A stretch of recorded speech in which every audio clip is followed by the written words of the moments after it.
우리는 지난 고난주간 특별 새벽 기도회에서 구약 성경에 기록된 여러 사건들이 우리 예수님을 가리키는 표적이요 그림자임을 함께 살펴보았습니다. 그리고 오늘은 그 그림자가 실체로 드러났을 때, 그러니까 예수님께서 부활하셔서 그 모든 예언을 이루셨을 때 어떠한 일이 일어났는지를 함께 살펴보고자 합니다. 부활의 첫날 예수님께서 이제 부활하셨죠. 예수님께서 부활하셔서 기쁨으로 가득해야 되는 날인데요. 그런데 엠마오로 내려가던 이 두 제자의 발걸음은 매우 무겁고 슬펐습니다. 그들이 예수님을 굳게 믿고 따랐지만 예수님이 십자가에서 몸에 하나 걸치신 것 없는 채로 벌거 벗겨진 채로 비참하고 초라하게 죽음을 맞이하셨기 때문이죠. 예수님께서 십자가에서 내려오시기를 지금 몸 살과 살이 찢기고 피가 가득했지만 그럼에도 불구하고 예수님께서 살아서 내려오시기를, 전능하신 그 권세를 가지고 내려오시기를 그렇게 바랬지만 예수님은 끝내 내려오지 못하셨고요. 자신들은 돌무덤 앞에 서게 된 것입니다. 그리고 그 앞은 이제 로마 병사가 지키고 있으니까 이제 아무것도 할 수 없는, 그러니까 무엇도 기대할 수 없는 그런 상황이 된 것이죠. 그렇게 절망 속에 이제 자신의 일상으로 엠마오로 돌아가던 이 두 제자였는데요. 이 두 제자에게 부활하신 주님께서 찾아오셨습니다. 그런데 16절 말씀을 보니까 그들이 깨닫지를 못하는 겁니다. 알아보지를 못하죠. 절망스러운 상황에 압도되었고요. 눈이 가리워져서 살아계신 주님을 알아보지 못했던 겁니다. 예수님께서는 봐라, 나다, 내가 살아났다, 그렇게 말씀을 우리 가운데 이 두 제자한테 해주셔도 참 좋았을 텐데 예수님은 자신의 살아난 그 육체가 있으심을 알려주지 않으시죠. 그리고 이 엠마오를 향하는 이 두 제자에게 무엇을 해주십니까? 자신을 드러내지 않으시고 성경을 풀어주십니다. 이게 굉장히 중요한 원리인데요. 우리 27절 말씀 같이 한번 읽어보겠습니다. 이게 모세와 모든 선지자의 글로 시작하여 모든 성경에 쓴 바 자기에 관한 것을 자세히 설명하시니라. 아멘. 지금 여기 모든 성경이라고 말하고 있는 것은 구약 성경입니다. 구약 성경에 예수님을 향하여 기록했던 그 내용들을 자세히 풀어 설명하셨습니다. 여러분, 그 구약 성경의 내용이 무엇이냐면 우리 지난 특별 새벽 기도회에서 여러 사건은 아니고 딱 5가지 사건만 나누었는데요. 예수님은 사실 이 5사건만이 아니라 모든 성경이라고 했으니까 구약 성경에 있는 모든 말씀이 예수 그리스도를 향하고 있는데 저희는 지난 특세 때 딱 5가지만 본 것이죠. 그리고 이 이미지 혹시 어디서 보셨습니까? 네, 뭐라고 하셨는데 제가 여기까지는 들리지 않지만 우리 목사님들이 만들었거든요. 근데 밑에 1층 로비에 우리가 게시를 해놨었는데 잘 보지를 못하신 것 같아서 제가 1부와 2부 때 확인해 보니까 못 보셨더라고요. 그래서 제가 너무 아까운 마음에 가져왔어요. 보면요, 어린 양도 있고요, 불뱀도 보입니다. 물고기 보이실까요? 네, 큰 물고기, 요나를 삼켰던 물고기죠.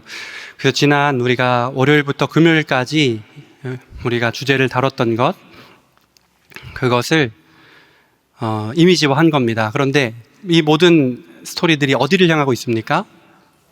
예수 그리스도의 십자가를 향하고 있죠. 이 모든 표적들이, 이 그림자들이 다 예수 그리스도를 가리키더라는 것입니다.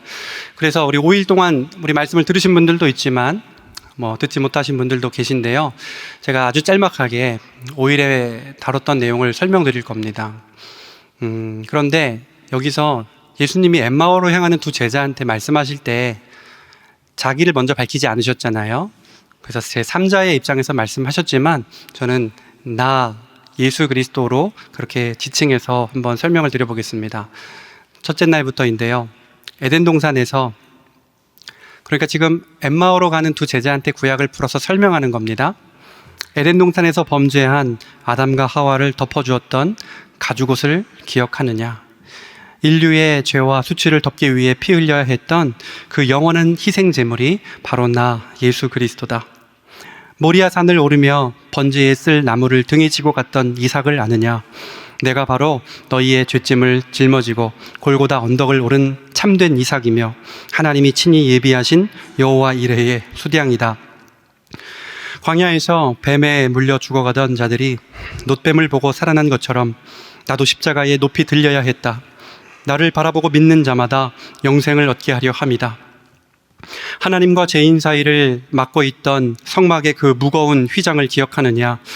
내가 십자가에서 숨을 거둘 때 찢어진 그 휘장이 곧 나의 육체다. 나의 찢어짐으로 새롭고 산 길이 열렸다. 요나가 큰 물고기 뱃속에서 3일을 갇혀 있었듯 나도 무덤에서 3일을 보냈다. 그러나 나는 마침내 사망 권세를 깨뜨리고 약속대로 부활했다. 여러분, 우리 주님께서 그 구약의 모든 말씀들을 이루시고 성취하신 줄로 믿습니다. 여러분, 구약의 그 모든 말씀들은요, 파편화되어져 있는, 따로 연결되어져 있지 않은 떨어져 있는 말씀이 아니라 어떤 것입니까? 다 모두가 연결되고 통일되어서 부활하신 우리 예수 그리스도를 가리키고 있더라는 겁니다. 여러분, 이게 너무나 놀라운 거예요. 여러분, 구약은 약 30명 정도가 기록을 했습니다. 저자가 한 30여 명 됩니다. 30여 명이라 부르는 것은 작자가 미상인 것도 있고 확실하지 않기 때문일 수 있죠. 그런데 성경을 기록한 연대가 한 1000년에서 1100년 이상이거든요. 이 30명의 사람들이 동시대 사람들이 아닙니다. 다 떨어져 있거든요, 어느 정도. 물론 비슷한 시기의 사람도 있지만요. 이 사람들이 모여서 의논하고 내가 이것을 쓸 테니까 당신이 이것을 쓰십시오 했겠습니까? 그렇지 않죠. 가장 앞선 기록과 가장 마지막 기록이 여러분 1000년 차이가 나는 겁니다. 별로 안 놀라우시죠? 그런데 그 놀랍지 않은 아니요, 너무나 놀라운 건데요.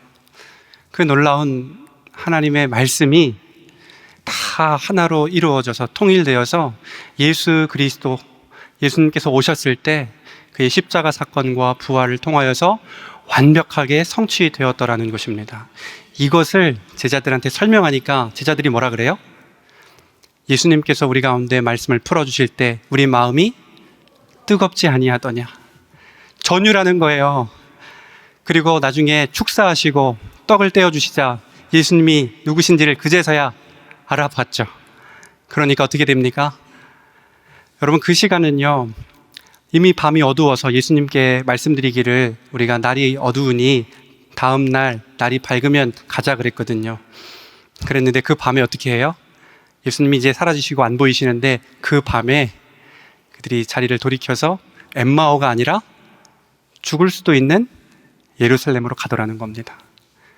무엇이 진짜니까요? 예수님의 부활이 진짜인 것을 말씀을 통해서 확인했더라는 겁니다. 처음에는 반신반의하고 믿지 않았거든요. 예수님께서 살아나셨다고 하는 것을 뜬 소문으로 그냥 광적으로 아는 사람들이 퍼뜨린 것으로 믿었을지도 모릅니다. 여러분, 예수님께서는 지금 엠마오로 향하는 두 제자한테 나다 라고 하지 않으시고 먼저 뭘 말씀해 주셨죠? 구약의 말씀을, 자기를 가리키는 구약의 말씀을 먼저 풀어주셨습니다. 저는 이게 중요한 원리라고 생각합니다. 여러분, 우리가 보고 믿어야 한다면 여기에 앉아 계실 분 계십니까? 여러분, 혹시 보고 믿으셨습니까? 저를 비롯해서 우리는 어떻게 믿었죠? 하나님의 말씀을 듣고 믿었습니다. 만약에 보고 믿으셨다면 끝나고 저를 찾아와 주셨으면 좋겠습니다. 다 우리는 예수님의 말씀, 하나님의 말씀을 듣고 믿었죠. 여러분, 우리의 신앙이 자꾸 뭔가를 보려고 하고 느끼려고 하면, 그러면 우리의 신앙 생활이 중심을 좀 잃을 수 있습니다. 왜냐하면 우리의 체험과 감정은 어떻게 될 수 있어요? 흔들릴 수 있죠. 오직 흔들리지 않는 것은 무엇밖에 없습니까? 하나님의 말씀밖에 없습니다. 그래서 우리의 신앙은 이 하나님의 말씀 위에 세워져야 되는 것이죠. 그래서 이 엠마오로 내려가는 두 제자뿐만 아니라 오늘 우리에게 주님 뭐라고 말씀하시는 거라고 생각하십니까? 약속의 말씀을 보라는 것입니다. 약속의 말씀을 통해서 여러분 우리의 믿음은 어떻게 생기는 겁니까? 말씀을 들음에서 나는 것이죠. 그래서 우리가 이 말씀에 귀 기울이고 주님의 부활을 확신하면서 우리의 삶의 자리에 이 부활 신앙으로 나아갔으면 좋겠습니다. 여러분 그런데 이 부활이 역사적 사실인가 의문을 가지는 분들이 계실 수 있죠. 그래서 한번 간단하게 준비를 해봤습니다. 예수님의 부활이 역사적인 사실인가? 우리 신약 성경으로 보면 신약 성경에 서신서들이 있죠. 서신서는 간단하게 편지입니다. 여러분 편지를 소설로 쓰시는 분 계실까요? 서로가 편지를 주고받을 때 소설로 쓰는 사람은 없습니다. 만약 소설로 편지를 주고받으면 정신이 나간 사람입니다. 편지는 소설로 쓰지 않고 있는 사실 그대로를 기록하여 주고받는 것이죠. 신약에 있는 서신들은 어떤 겁니까? 실제 있었던 역사적 사실들을 서로가 주고받았던 것이고요. 당시 교회는 그 역사적 사실을 기록한 편지를 어떻게 했습니까? 혼자 보는 게 아니라 교회 공동체가 함께 돌려받습니다. 그런데 고린도전서 15장에 보면 사도 바울이 이야기하기를 게바와 12제자와 500여 형제에게 일시에 나타나신 것을 교회에 증언하거든요. 그런데 이 편지도 사람들이 돌려받을 것 아닙니까? 500여 형제가 당시 죽었던 사람들도 있지만 여전히 버젓이 살아 있었거든요. 그러니까 헛소리 하면 대번에 어떻게 되는 거예요? 발각되고 그 편지를 부정하고 그 편지는 폐기되는 게 마땅한 겁니다. 그런데 그 편지가 사실이니까 500의 형제들이 여전히 살아있고 그것을 증언할 수 있으니까 그 공동체가 그것을 사실로 받아들이고 회람한 것입니다. 이걸 여러분 잘 모르겠다고 하는 표정으로 보시면 안 되는데요. 여러분 이해되시나요? 다시 설명할까요? 다 이해하셨죠? 여러분 그런데도요, 이 역사적인 사실로 기록된 편지가 회람될 뿐만 아니라 전 세계로 퍼져나갔는데도 불구하고 뭐라고 주장하죠? 예수님의 부활을 그대로 부정하더라는 겁니다. 거짓말 아니냐? 지어낸 것 아니냐? 여러분 당시 유대 종교 지도자들과 로마의 권력자들은 기독교를 눈의 가시처럼 여겼습니다. 그러면 이 눈의 가시와 같은 기독교를 단번에 짓밟으려면 어떻게 하면 되냐면요, 자기들이 예수의 생명을 끊었잖아요. 그리고 그것을 확인하고 무덤에 넣은 것이거든요. 살아있는 대로 넣은 것이 아니라 생명이 끊어진 상태에서 무덤에 넣었습니다. 그럼 이제 어떻게 하면 부활을 부정할 수 있냐면 그 무덤을 열고 예수의 시체를 예루살렘 광장에다가 놓으면 그러면 부활이 부정되는 거예요. 그런데 그렇게 할 수 있었습니까? 없었습니까? 없었습니다. 왜냐하면 당시 로마의 최대 권력을 다 사용하고 동원해도 예수의 시체를 못 찾는 거예요. 그러니까 어떻게 하죠? 예수의 제자들이 시체를 훔쳐갔다고 하는 이 시체 도난설을 퍼뜨리죠. 소문을 막 냈습니다. 여러분 근데 뭘 훔쳐갔다고 얘기를 했냐면요, 시체를 훔쳐갔다 했습니다. 로마 정부가 뭘 확증해 준 거냐면요, 예수의 생명이 끊어진 거를 확증해 준 거예요. 고맙죠. 예수님께서 완전히 죽으셨다는 거를 로마가 알려준 것이고요. 또 한 가지 뭘 스스로 인정한 셈입니까? 무덤이 비어 있었다라는 사실을 로마 정부가 알려준 거예요. 너무 고맙죠. 당시에는 당황스러운 일이겠지만 오늘날 우리가 제가 용어가 잘 기억이 지금 안 나는데, 다음에 여러분들을 다시 만나는 기회가 있다면, 부활주일 설교를 제가 다시 할 수 있다면 용어를 찾아오겠습니다. 법 무슨 심리였던 것 같은데요, 이걸 다 부검을 해본 거예요. 이 사실을. 그랬더니 오류가 없는 겁니다. 예수님을 믿지 않는 사람이, 일반인이, 그 전문가가 이거를 한번 부검을 해본 거죠. 과연 이것이 역사적 사실인가? 그랬더니 오류가 없는 겁니다. 하나님이 성경에 정말 치밀하게, 그리고 역사를 정말 주관하셔서 오류가 없도록 만들어 주셨어요. 다음 부활주일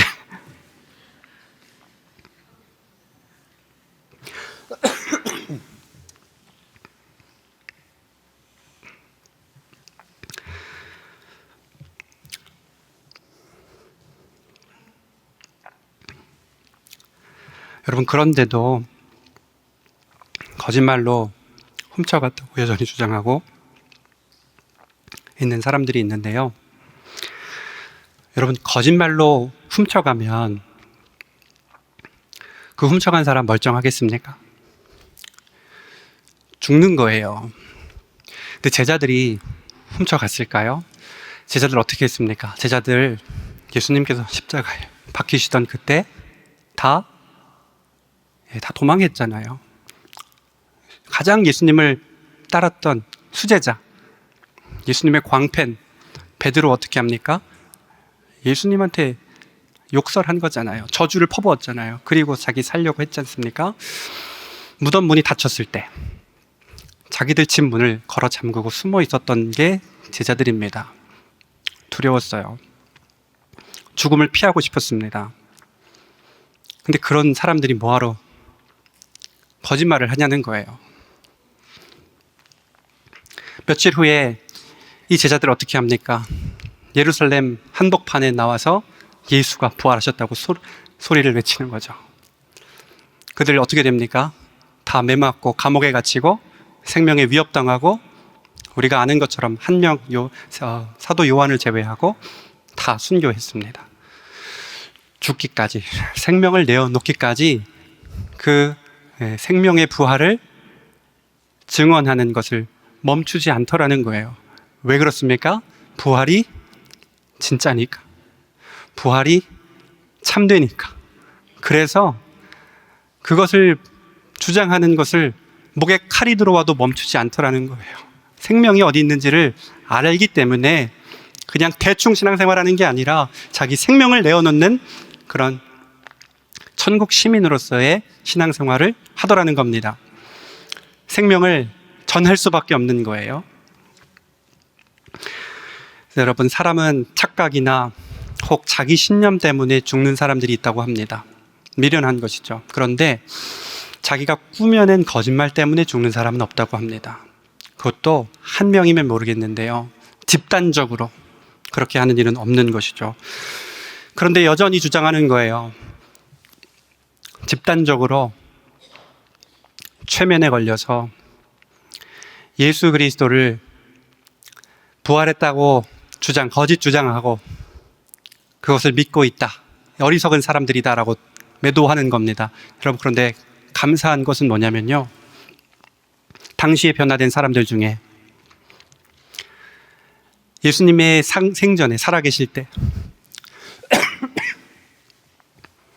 그리고 예수님이 죽으시고 부활하신 후에 예수님을 반대하던 사람들이 어떻게 됐습니까? 예를 들어보겠습니다. 우리 야고보, 예수님의 동생 야고보가 예수님 생전에 예수님 미쳤다고 조롱했거든요. 예수님 반대했던 사람입니다. 그랬던 야고보가 어떻게 되죠? 고린도전서 15장 7절에 보니까 야고보를 만나셨다라는 기록이 있어요. 그리고 그가 초대 예루살렘 교회의 위대한 지도자가 됩니다. 그리고 그가 어떻게 되죠? 돌에 맞아 순교하죠. 예수님을 따랐던 광적인 팬만이 예수님의 부활을 주장하는 게 아니고요, 부활하신 예수님, 여러분, 야고보는요, 로마 군인들이 예수님의 생명을 끊어놓고 무덤에 넣은 것을 봤던 사람입니다. 가족이니까요. 그랬는데 자기 형이 돌아오는 거예요. 새로운 몸을 입고 자기 앞에 나타나서 그리스도이심을 이야기하더라는 겁니다. 어떻게 그냥 부정하고 있겠습니까? 어떻게 여전히 미치광이로 이야기를 하겠습니까? 그래서 자기 생명을 내어 던지는 곳까지 가는 것이 야고보죠. 여러분, 우리가 잘 알고 있는 사도 바울, 다메섹 도상에서 예수님을 만났는데요, 그 전까지 뭐 했던 사람이죠? 예수님을 믿는 사람들을 잡아다가 옥에 가두고 죽는 것이 마땅하다 여겼던 사람 아니겠습니까? 그랬던 사도 바울이 예수님을 만나고 뭐라고 표현하죠? 예수는 그리스도시라고 표현하죠. 예수는 주, 예수는 만왕의 왕이시라고 표현하는 것이 우리 사도 바울입니다. 완전히 뒤바뀐 거예요. 그래서 기독교 역사상 가장 위대하게 쓰임받는 하나님의 일꾼으로 서게 된 것입니다. 여러분, 우리 엠마오로 가던 두 제자 어떻게 되었습니까? 엠마오로 가던 두 제자는요, 부활의 주님을 확인하고 그 즉시 아까도 말씀드렸지만 자리를 박차고 일어나서 예루살렘으로, 날이 어두워서 통행하기가 어려웠음에도 불구하고 엠마오행에서 예루살렘행으로 돌이키더라는 거예요. 죽을 수도 있는데 십자가가 두려워서 엠마오로 도망하던 그런 패잔병에서 사망 권세를 이기신 주님을 전하는 그런 부활의 증인으로 그 정체성이 완전히 뒤바뀐 것입니다. 여러분, 누가 증인일까요? 증인은 눈으로 봐야만 증인이 아니라 뭐라고 말씀드렸습니까? 하나님의 언약된 그 말씀을 깨닫고 부활을 확신하는 사람이 증인입니다. 저와 여러분이 증인인 거예요. 여러분, 그럼 증인은 어떤 삶을 살아가는 것입니까? 내 일상에 있는, 내 삶에 있는 절망과 어려움과 아픔과 괴로움 때문에 엠마오로 가는 사람이 아니라 어디를 향하는 사람입니까? 이제 부활하신 주님을 붙들고 내 삶이 어려움 속에 놓여질 위기가 있을지라도 부활하신 주님을 바라봤으니 예루살렘으로 달려가는 사람이 부활의 증인이 되는 줄로 믿습니다. 여러분, 저는요, 우리가 그런 부활의 증인으로서 신앙생활을 대충 하는 게 아니라 전심전력으로, 여러분, 엠마오로 내려가는 사람들은 무기력하고 절망 속에 있었거든요.